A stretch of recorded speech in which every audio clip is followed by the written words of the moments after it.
Hi and welcome back. My name is Hans Eriksson and this is part 3 I believe in adding fur to my mouse and using XGen in Maya and also using Renderman risks. You can see that this is exactly where we left off. I'm going to go ahead and stick with these settings. They seem to work rather well for me. 5,000 and a density for my primitives and a density of my splines at 125. That's optimal for me. It's kind of a balancing act. You just kind of got to play with it. How many splines are you going to need for grooming versus how many primitives are you going to need for the actual render? And sometimes you need a few more splines, sometimes you need a lot less. Sometimes the densities work, like maybe even 2 or 3 or maybe even 1, depending on the size of your character. And then, of course, the number of primitives that you need to get actual desired results. So I'm going to go ahead and stick with that right now. For fur here, I found, especially with really short fur, that my grooming tools will work best with orient, and then if I need to bend them a little bit, I can bend them. Pose does both. It both orients which direction the fur would go, but it also kind of bends it. And I found that by using pose, I kind of bent my splines and they would actually enter the mesh and I would end up with bald spots. So I just kind of tend to orient, and if I push them down too far, I use elevation to bring them up. On spots maybe around the ears, I might go ahead and add some bending, but that particular workflow works extremely well for me. The other thing is around when I go to brush, I kind of want my fur around my feet to stand up a little bit more. I may pose them down just a little bit, but for the most part I kind of want them sticking straight up. With that, the other thing we're going to do is I'm going to go ahead into the preview tab here, and I'm going to go ahead and change this to a Renderman wrist material. Now, I think this XGen Hair Physical works well with Mental Ray, and I think it works well with Renderman Reyes, but with Renderman wrists they have a different material, and that would be the PXR Martianer Hair. And this is made specifically for Renderman wrists, so I'm going to go ahead and add that. But you can see instantly that did something here, and let's go ahead and update that preview here, and let's go ahead and do a quick preview. I'll do a render here,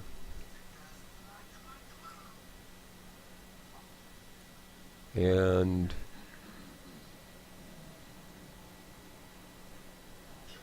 again, I'm glad I set these settings down here. He's kind of a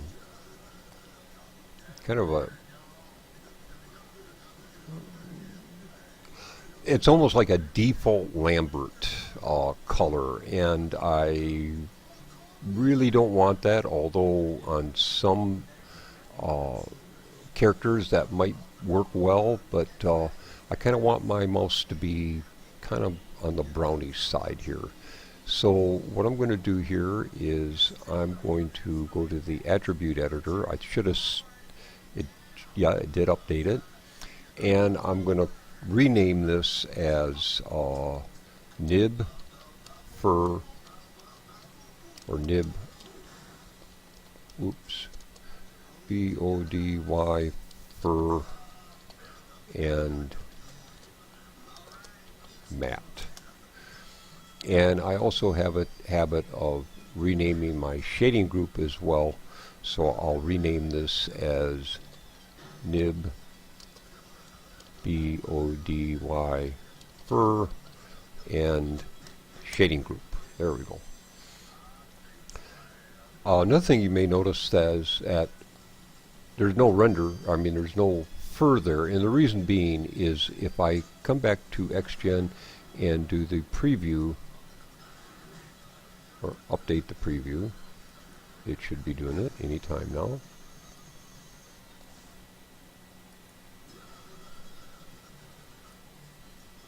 Ah, save the scene.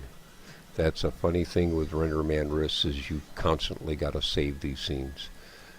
And that should bring it in, and it's fighting me right now. Let's just go do a quick render to see if it updated.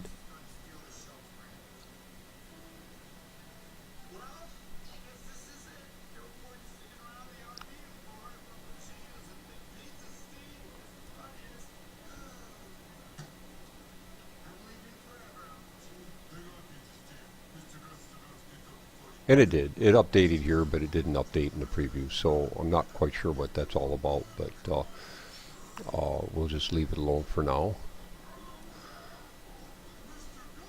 Generally speaking, Renderman, they have a feature in here where things that are outside of the preview window will, oh, now it's updated. Things that are outside of the preview window will not generate the fur in there, and it's just a thing that they do to make sure that you're not using overhead that you don't need to use. So let's go ahead and go back to this attribute editor here, and I'm going to add in the color here, let's go ahead and add a little brown to it. So I'll just kind of run that over here, and I make changes as we go along. Let's do that. For the specular color, I'll go ahead and grab this, and I'll just run the value down quite a bit. Maybe even take some of the saturation out, and that'll work. And with this one, I'll even do more. There we go. And I think that'll work for me right now. Let's just go ahead and take a real quick render to see if that's going to work for me.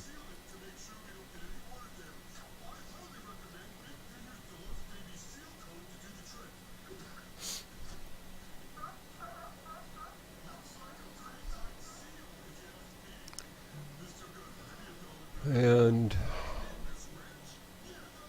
okay, that seems to be close to what I want. I may lighten that up even a little bit more, but for right now I'm just going to go ahead and leave that. And I'm getting nice coverage here. A little worried about this right here, but that just might be brushing, and we'll visit that here in just a second. Okay. I am going to kill the preview here, and one of the things I wanted to kind of go over before I end this video and actually start brushing here is if you're having difficulty with Renderman and not rendering, it might be one of two things. One is if your scene file is not saved, XGen will not work. The other thing is in your, let me open this up here. Let's go to, we'll go to open file or open scene here. If you look here, you'll notice that all the way from my D drive all the way up, there are no spaces in the name. But if I had mouse space fur, XGen will not work. If I have spaces in my scene name, XGen will not work. XGen hates spaces. So if you're having difficulty, try two things. One, save your file, and the next thing is is go ahead and check and make sure that you have no spaces in any of your file pathing whatsoever, or you're just going to have problems. XGen just will not work. So as I said before, I'm going to go ahead and start grooming this thing, and I'm going to grab this orient brush here, and I'm just going to just start brushing his fur. Now, I'm not going to go wild with brushing the fur, but there's a couple things I want to do. And sometimes you can get away with just doing one side and using a flip. I want to kind of clear it away from his eyes a little bit here, and kind of bring this all straight back here like this. And let's see if that works here. This utility right here, mirror guides across the XGen axis. If I click that, it didn't do anything. Generally it does. Let's try a... It's being really kind of funny with me right now, because usually when I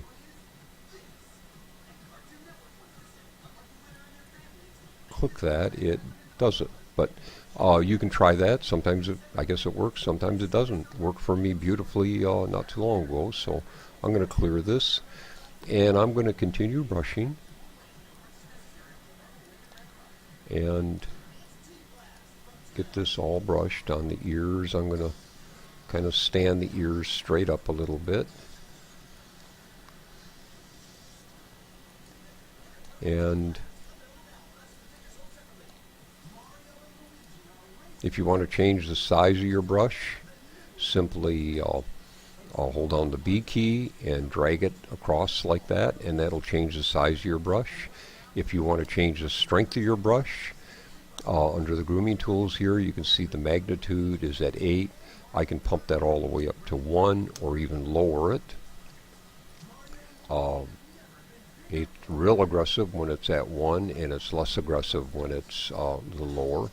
The problem is you don't want to orient these too much, or you're going to end up just kind of driving it into the mesh, and then you're not going to get any preview whatsoever. So I would stick with the magnitude at 0.8, and that seems to work well. I'm going to go ahead and stop this video here. I'm going to go through and groom this mesh here, and at the end of that we'll see what we got and see what other tweaks we need to make this a successful looking mouse.